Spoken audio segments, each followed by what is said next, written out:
अध्यक्ष महाराज, सन्माननीय राज्यपालांच्या अभिभाषणावर त्यांचं अभिनंदन करण्याच्यासाठी आणि त्यांना पाठिंबा देण्याच्यासाठी मी उभा आहे। अध्यक्ष महाराज, सन्माननीय राज्यपालांचं अभिभाषण असेल, त्यावेळी झालेला आपल्या अर्थसंकल्पाचा उल्लेख असेल किंवा काल अतिरिक्त अर्थसंकल्पाच्या बाबतीत केलेला सगळ्या राज्यामध्ये एक वेगळ्या पद्धतीचा अर्थसंकल्प सादर झाला असेल, राज्यामध्ये एक उत्स्फूर्त अशा पद्धतीचा अर्थसंकल्पाच्या माध्यमातून स्वागत झालेलं आपल्याला बघायला मिळतं। वारकऱ्यांच्यासाठी झालेला मुख्यमंत्री वारकरी संप्रदाय महामंडळ स्थापनेच्या संबंधीचा निर्णय असेल किंवा प्रत्येक वारीला 20,000 रुपये अनुदान देण्याच्या संबंधीचा निर्णय असेल, अतिशय चांगला अशा पद्धतीचा मेसेज या सगळ्या वारकऱ्यांच्या मध्ये गेलेला आहे। या दिंड्या कुठल्या पक्षाच्या नसतात, कुठल्या जातीच्या नसतात, कुठल्याही वर्गाच्या नसतात। ही वारकरी दिंडी ही एकमेव दिंडी अशी आहे की ज्या दिंडीमध्ये सगळे सहभागी होतात, सगळेजण दिंडीमध्ये जय जयकार करत जात असतात। पंढरीच्या वाटेला भजन करत जात असताना त्यांच्या मनामध्ये एक विठ्ठलाचं दर्शन हे एकमेव ध्येय असतं आणि त्यासाठी म्हणून केलेले हे नियोजन फार महत्त्वाचं आहे, त्यासाठी घेतलेली भूमिका फार महत्त्वाची आहे। मुख्यमंत्री माझी लाडकी बहीण योजना राज्यामध्ये लागू केल्याच्या नंतर महिलांच्या मध्ये उत्स्फूर्त प्रतिसाद मिळाला, महिलांनी त्यांचं स्वागत केलं आणि राज्यामध्ये फार मोठ्या प्रमाणामध्ये ही योजना राबवण्याच्यासाठी 46,000 कोटी रुपयाची तरतूद सन्माननीय मुख्यमंत्र्यांनी दोन्ही उपमुख्यमंत्री आणि अर्थमंत्र्यांनी केली, त्याबद्दल त्या सगळ्यांचं आम्ही स्वागत करतोय। गुलाबी ई रिक्षा असेल, त्या निमित्तानं महिलांना त्यांना इम्पॉवरमेंट किंवा त्यांना शक्ती देण्याच्या संबंधीचं काम असेल, ही फार मोठ्या प्रमाणामध्ये महिलांनी त्यांचं स्वागत केलं। पण दादा, एका गोष्टीकडे मी आपलं लक्ष वेधू इच्छितो की महिला छोटे छोटे उद्योग काढायसाठी माविमच्या माध्यमातून, महिला औद्योगिक विकास मंडळाच्या माध्यमातून दादा महिला छोटे छोटे उद्योग काढत होत्या, त्यावेळी त्यांना 7% व्याजाचा परतावा माविमच्या माध्यमातून या बचत गटाला होत होता, तो बंद झालाय। माझी विनंती आहे की महिलांना बचत गटाच्या माध्यमातून होत असलेल्या या छोट्या उद्योगाला व्याजाचा परतावा परत चालू करायच्या संबंधीचा निर्णय आपण घ्यावा आणि महिलांच्या या इम्पॉवरमेंटच्या सगळ्या मोठ्या कामामध्ये एक चांगला अशा पद्धतीचं अतिशय चांगलं त्याला जोड देण्याच्या संबंधीचं काम व्हावं। दादा, महिलांच्यासाठी त्यांचा कॅन्सर तपासणीच्यासाठी एक अतिशय चांगला निर्णय आपण घेतलाय। पण दादा, आणखी एक आपल्याला मी विनंती करू इच्छितोय की या कॅन्सरच्या तपासणीबरोबर महिलांचे गर्भाशय काढायच्या संबंधीचा ऑपरेशनचा उल्लेख महात्मा ज्योतिबा फुले योजनेमध्ये नाही। खास करून सगळ्या ठिकाणी हा प्रॉब्लेम प्रत्येक जिल्ह्यामध्ये आपल्याला अनुभवायला मिळतो, पण त्याचा उल्लेख नाही, त्याचाही उल्लेख त्यात व्हावा अशा पद्धतीची विनंती मी आपल्याला करतो। दादा, फार मोठ्या प्रमाणात आपण औद्योगिक प्रगतीच्याकडे जायच्या संबंधीची चर्चा करतोय, आपणही त्या दृष्टीने या माझा भाऊ या पद्धतीनं आपण प्रशिक्षणाच्यासाठी 10,000 रुपयाचं अनुदान देण्याचा निर्णय घेतला। त्याच्या बरोबरीनं अजूनही या राज्याची प्रगती कुठल्या उद्योगामुळे झाली दादा?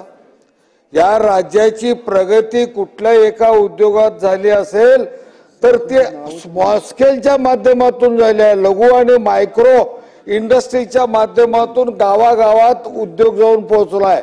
मोठा उद्योग येत असताना त्याला पाहिजे तो इन्फ्रास्ट्रक्चर तो बघतो, त्याला मोठी शहरं पाहिजे असतात, तिथली जागा त्याला पाहिजे असते, पण छोटा उद्योग मायक्रो उद्योग हा गावागावात पोहोचलेला आहे। रिकाम्या हाताला काम देण्याचं काम हा छोटा मायक्रो आणि स्मॉल स्केल इंडस्ट्री काम करते। त्याला आपण 5% व्याजाची सवलत मायक्रो आणि स्मॉल स्केल इंडस्ट्रीला देण्याचं काम जर झालं तर या उद्योगातल्या ग्रामीण भागातल्या उद्योगाला फार मोठी मदत देण्याच्या संबंधीचं काम या राज्यकर्त्यांच्याकडून होईल। अध्यक्ष महाराज, मी मुद्दा म्हणून आपल्याला विनंती करू इच्छितो की राज्यामधला सगळ्यात प्रमुख उद्योग आणि स्मॉल स्केल मधला प्रमुख उद्योग यंत्रमाग उद्योग आहे। दादा जरा ऐकायला पाहिजे आता, तेच दादा हेच सांगतो। आता हे जे यंत्रमागाचं मी सांगतोय तो आपल्याशी संबंधित आहे आणि आज आपण निर्णय घ्यायला पाहिजे। दादा, या यंत्रमागाच्या व्यवसायावर मी प्रत्येक अधिवेशनात बोललोय। प्रत्येक अधिवेशनात या यंत्रमाग व्यवसायाकडे शासनाचं होणारं दुर्लक्ष, त्याच्या कसं लक्ष द्यायला पाहिजे याची विनंती करून सांगितले, पण उपयोग झाला नाही। आपणही या सगळ्याच्या अडचणीच्या मध्ये मार्ग काढायला मागच्या 2.5 वर्षाच्या पूर्वी तुम्ही ह्याच्यामध्ये शब्द दिला होता विधानसभेमध्ये 75 नवे पैसे 27 हॉर्सपावरच्या वरच्या यंत्रमागाला विजेमध्ये सवलत देऊ।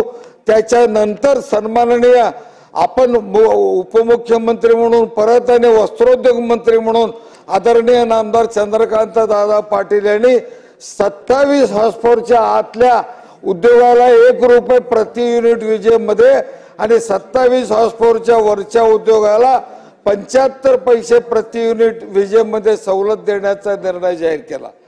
अध्यक्ष महाराज, याच्यानंतर सन्माननीय राज्याचे मुख्यमंत्री इचलकरंजीला लागून कोरोची म्हणून त्या गावात आले होते। आम्ही तिथं त्यांना ही आठवण करून दिली।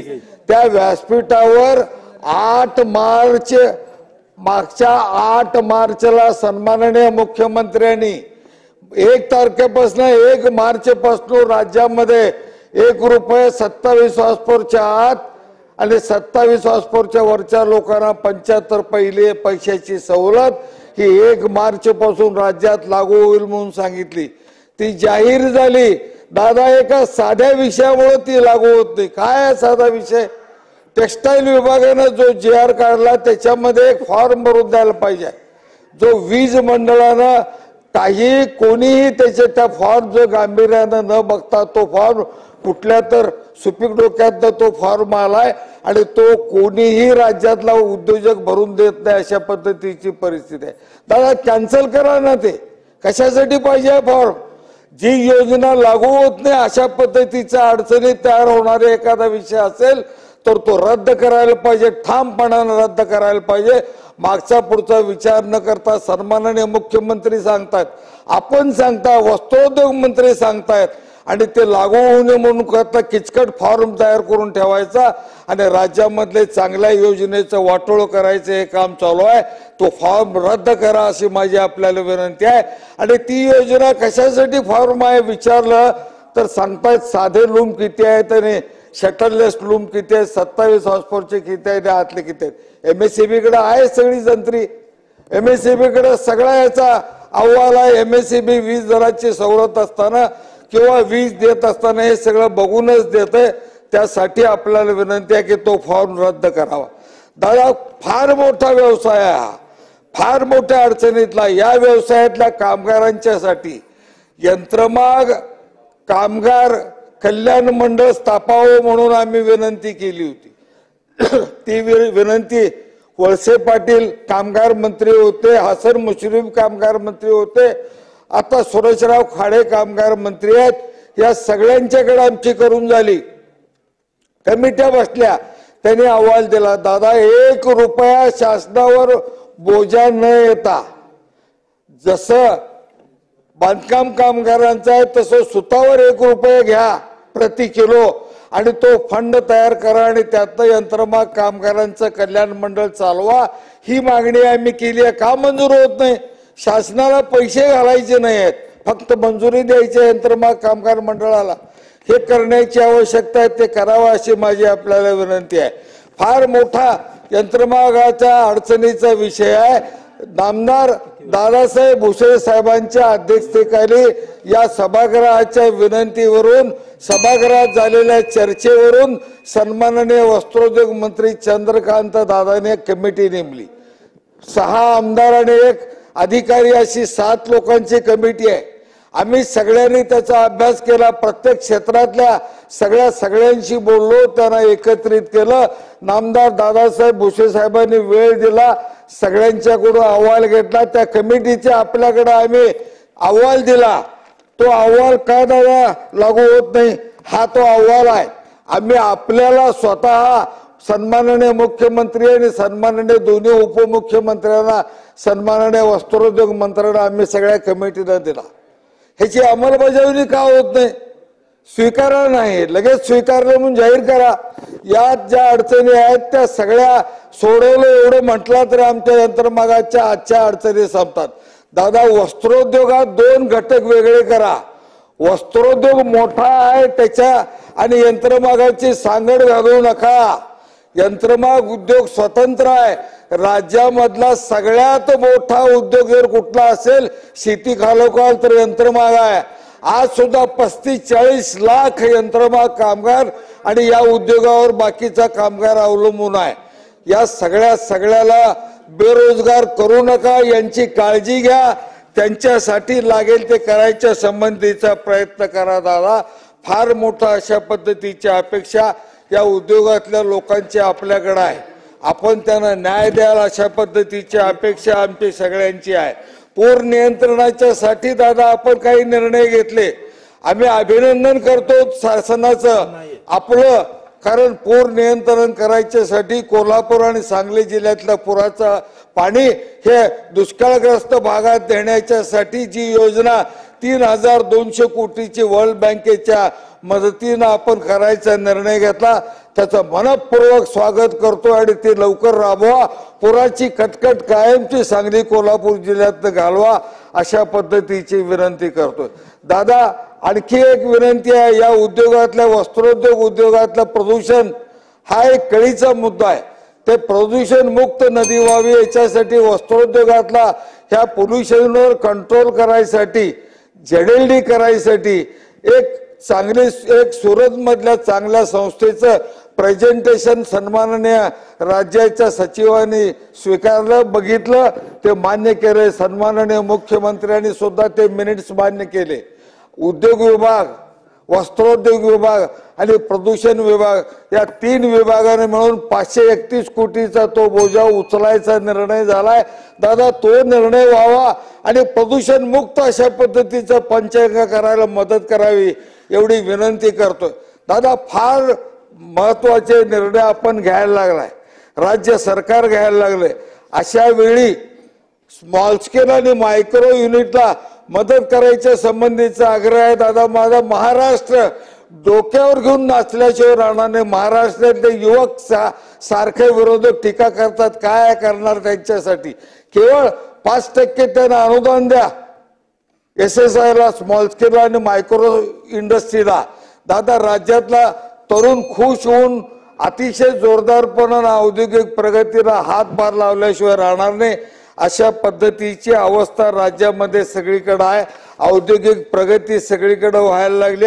कोण काय म्हणतंय याच्यापेक्षा सद्यस्थिती महाराष्ट्राची घोडदौड अतिशय जोरात आहे, अतिशय जोरात आहे। ती जोरात व्हावी याच्यासाठी म्हणून सन्माननीय मुख्यमंत्री आणि दोन्ही उपमुख्यमंत्र्यांची ज्या पद्धतीने बजेट आलंय ते बघितल्यानंतर निश्चितपणानं परत एकदा राज्यामध्ये दादा तुम्हीच सत्तेवर येणार आहात अशा पद्धतीचे चित्र सगळ्या राज्यामध्ये आता निर्माण व्हायला लागले। त्याला गती द्या, त्यासाठी काही हे प्रश्न सोडवा। मी सांगालो, हे प्रश्न युवकांचे प्रश्न आहेत, उद्योगातले प्रश्न आहेत। छोट्या छोट्या उद्योगाला मदत करा, मोठ्या उद्योगपतीचं काय तटत नाही, तो कसाही अप्रोच होतो।